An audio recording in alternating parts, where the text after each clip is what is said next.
Okay, the last section in chapter 3, we're kind of going to veer away a little bit from quadratics. Like, majority of the section was all about quadratics.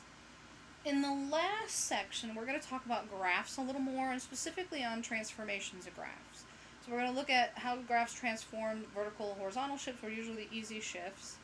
Stretching and shrinking or compressing, those are the harder ones. Reflections usually aren't too bad either. And then combining all the different types of transformation. Again, transformations should have been something you've seen both in Algebra 1 and Algebra 2.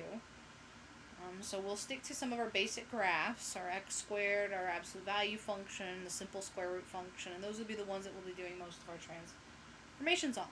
And so we're going to start with vertical shifts. Alright, so I'm going to use since we've been talking about quadratics, I'm going to use the simplest quadratic function. Alright, so the simplest quadratic function is y equals f of x squared, and I've listed some values here. Alright, so I've got the points on my graph here, which are negative 2, 4, negative 1, 0, 0, 0, 1, 1, and 2, 4. And I've actually graphed the function down here. Alright, and there's those 4 points labeled on my graph. Alright, so there's the graph of my x squared function with those 4 points labeled. So those are the dots that if you look at them, there's the 0, 0, the 1, 1, and the 2, 3, or 2, 4, negative 2, 4. Then we're going to do vertical shifts. Now, vertical shifts occur when you add or subtract a value to the function. So my original function, I'm going to add a number to it, or I'm going to subtract the number to it. All right, so either b is a positive or b is a negative. And so if b is positive, you add b to every single y value, or if it's negative, you subtract b from every single y value of whatever my original function was. And so the first one I'm going to look at,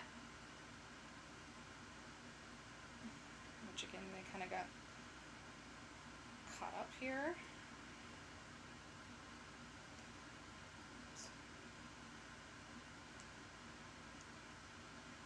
So somehow my G got smushed with my X. Alright, there we go. So I've got them separate there. My H's were fine. So we're going to look at A first. And so my original function was f of x. And then my new function, g of x, is the function f of x where I've added 3 to it. So I've taken my original function, x squared, and I've added 3 to it. And so that means it's going to be a vertical shift. In this case, we add 3 to every y value on my function to get the new function. Right? That's the g of x is the new function, f of x plus 3. And it's going to shift up by 3 units, and we'll see that when we graph it. Alright, so first I'm going to find the same, so you'll see I picked the same exact values as I did up here. But I'm going to get a new y value, right? These are my y values, and they should all be values where I've added 3 to every single one of them, and they are. If I plug in negative 2, I get negative 2 squared, which is 4 plus 3, and that's going to give me a 7. Well, 7 is 3 units bigger than my 4. 4 was my previous number. Same thing's going to happen with negative 1. All right, I plug negative 1 and I get 1 plus 3, which is 4. 4 is 3 units bigger than my 1. 0 comes out 3, right? So 0 was 0, and now I've shifted it up to 3. And the same thing when the 1's going to give me 4, 2 is going to give me 7. And so you'll notice when I write my new points, I get negative 2, 4, negative 2, 7, it was 4, negative 2, 7, negative 1, 4, 0, 3, 1, 4, and 2, 7. Every single y value from my original, I added 1, 2, I added 3 units to it, and so it shifts up. And so when I go to graph, that's what should happen graphically. Alright, so I'm going to graph my function. So I'm actually going to graph g of x using green since I graphed it in red here. And so you'll notice every single point, right, so that was the point negative 2, 7, and then negative 1. So again, I go up 3, I count up by 3, and that should be at negative 1, 4, and it is. 0 should go up by 3, and it should be at 0, 3, and it is. This should go up by 3, and it should be at 1, 4, and this should go up by 3, and it should put me at 2, 7, and it does. And so there is the graph of the g of x, supposed to go to that point, the g of x function, where every single point on my graph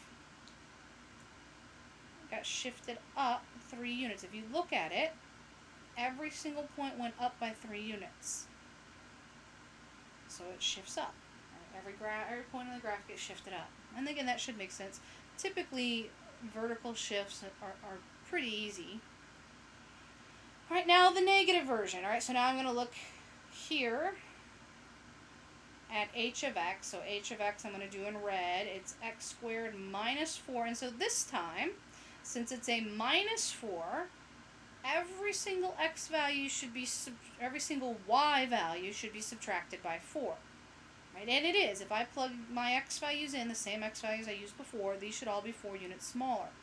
Right? And they are. I'll look at my original function up here. When I plug negative 2 in, well, negative 2 squared minus 4 is going to give me out 0, right? The original one was 4. Subtract 4, I get 0. This one should come out negative 3, right? It should come out negative 3. If I plug negative 1 in, I get 1 minus 4 comes out negative 3, and it did. It shifted down 4 units. When I plug 0, it comes out negative 4. That's negative 3, and that's 0 again. And so my new points were at negative 2, 0, negative 1, 3, negative 4, 0, 0, negative 4, 0, negative 4, I did all these backwards, negative 1, negative 3, 0, negative 4, 1, negative 3, and 2, 0. All of my y values were subtracted by 4. And so what happens here with h is it gets shifted down by 4 units. All right, and we'll see that in the graph. Well, when I plot those points, it shifts down by 4 units. All right, so the first point was at 0, negative 2. Well, you'll see here, if I go 1, 2, 3, 4, that puts me there at negative 2, 0. This one should put me at negative 1, negative 3, and it does. Negative 3. 1, 2, 3, 4, which 4 is off of my page, so I'm just going to mark a point down there. That was at the point 0, negative 4. That was the point 1, negative 3. That was the point negative 1, negative 3. And then 2, 0. And if you'll see, every single one of these got shifted down by 4 units. And so the red graph is the h of x function. I'll erase some of these because it's a little messy in here now. So you'll see, if I could draw my graph straight on here, but the h of x function was the original blue function that got shifted down 4 units. Every single point on that graph, and again I did 4 of them, but every single point would hold true, got shifted down by 4 units. And so those are the vertical shifts. Again, I add something to my graph, it should go up by that many units, the entire graph. I subtract something, the entire graph should move down by that many units. So vertical shifts, like I said, typically are easy for students. The next video we'll do horizontal shifts.